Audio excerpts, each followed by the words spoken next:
Hey guys, so it's been 2 years since I set up my reef tank to be heated by my gas water heater, and I've gotten a few requests to do an update. Well, I'm gonna finally do that update, and the reason why is because I had a heating failure a couple days ago, but not actually of the gas heating system. What happened is I woke up to power and temperature alerts going off from my Apex, so let me show you. So I come down to my basement and there's alarms going off and there's water on the floor, which obviously everything is running right now, so this is a couple days later. But the GFI had tripped, so the battery backups were beeping, and so there's water on the floor. I unplug all the power outlets and start plugging them in one by one, and three things trip the GFIs. Two down below the tank, which got wet. I have almost all the electronics up on the wall above the sump, but a few things, the cords don't reach, so I have to put them down below. I should probably like tape the junction or something of the cords, but I haven't done that. I'm not really sure that would help too much. Now, the water on the floor and underneath the sump is a common, well, it happens at least twice a year on this tank. It's a problem that I designed the sump poorly, and you can see that I don't have much reserve in the tank for all the water to flow back into the tank. So if everything's set up perfectly, i.e. the outlet in the display tank isn't too low, then it can hold all the water. But if that gets accidentally pushed down and the system is turned off, then it overflows slightly. So the first two cords, I just dried them out, plugged it back in.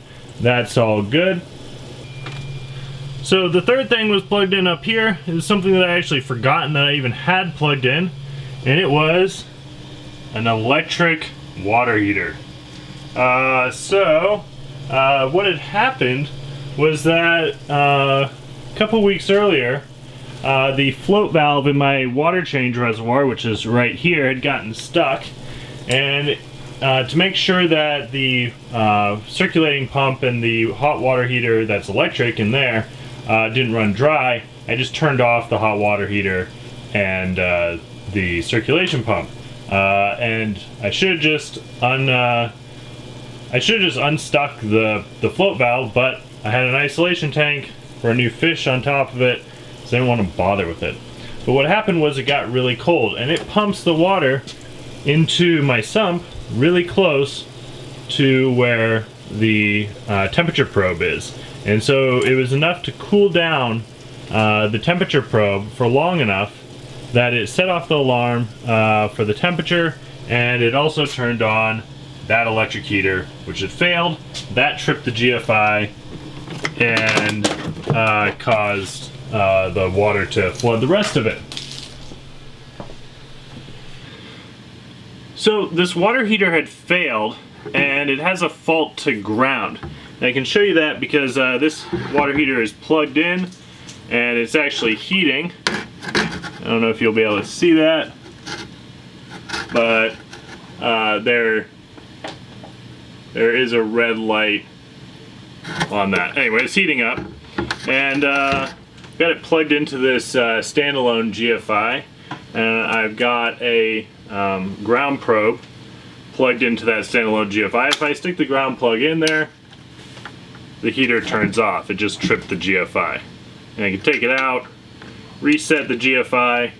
The GFI is currently on, dip it back in, and immediately trip. So it's got a fault to ground, and this is actually fresh water, so it's a fairly large fault to ground. It's not just a trickle.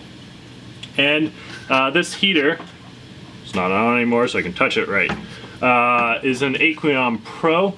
I've always had really good luck with these heaters. They have a plastic housing, which means that when I drop a rock on it, they don't break. But this one failed. Now, why do I even have an electric heater on my tank when I have the gas heating? Well, I like to have backups of everything, which is not something I actually achieve, but is definitely something I will be doing on my next tank. Namely, I would like to have two return pumps running in parallel on my tank, and I don't actually have the space for it. right now. But if I had two running in parallel with two lines all the way to the display, then if one went down, the sump would still be getting circulation, the display tank would still be getting heated. So that's the main thing that I want to change and put a backup of. Now, this heater is nowhere near large enough to actually heat my tank, not even the sump.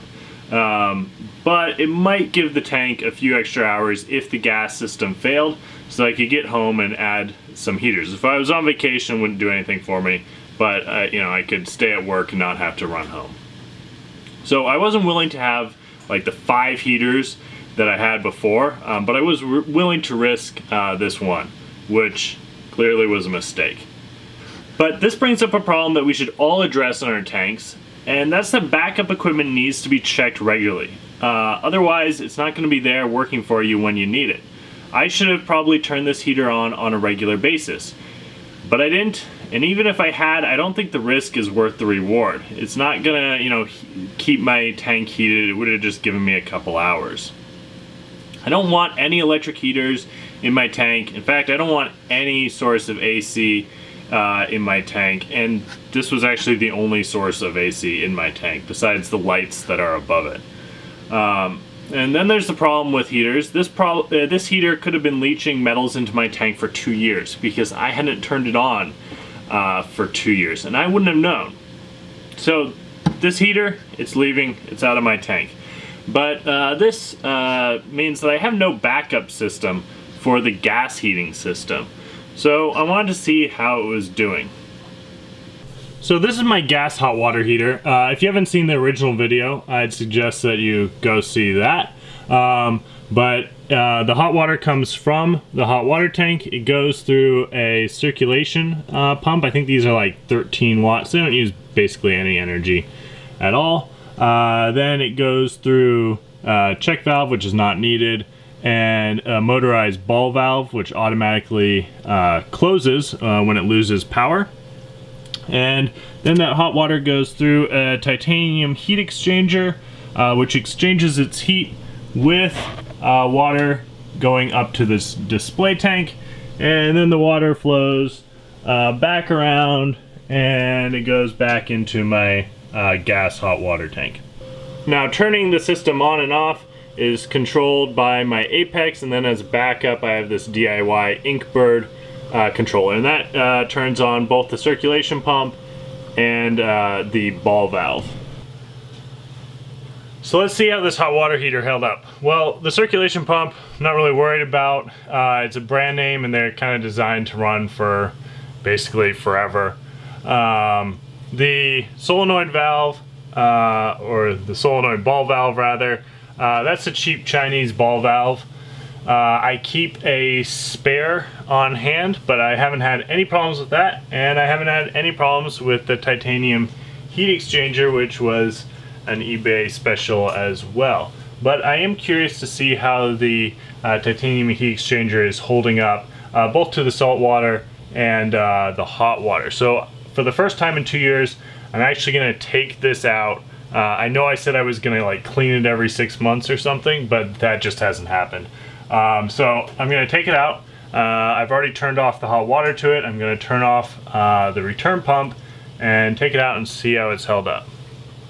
Alright, so this should be drained. There's still water in the hot water line, but there's not much I can do about that. Oh, and I'm going to need a pipe wrench to get that undone.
Alright, so this is the heat exchanger removed. You guys are seeing it as I'm seeing it.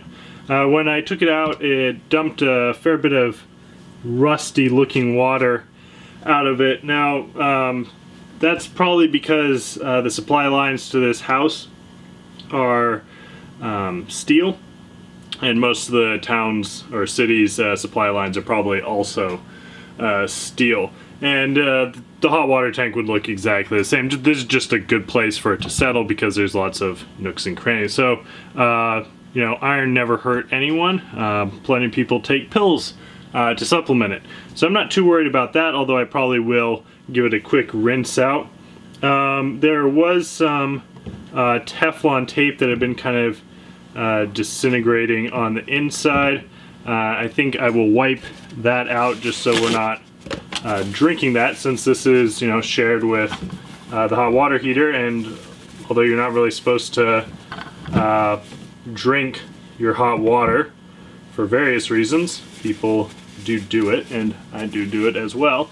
So I'll clean it out as well as possible, but we can look down the end, and the chances of you being able to see anything down there are pretty slim. So let me get a light.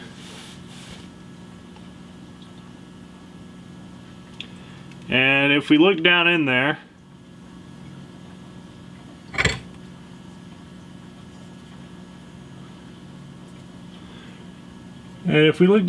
I see no corrosion whatsoever.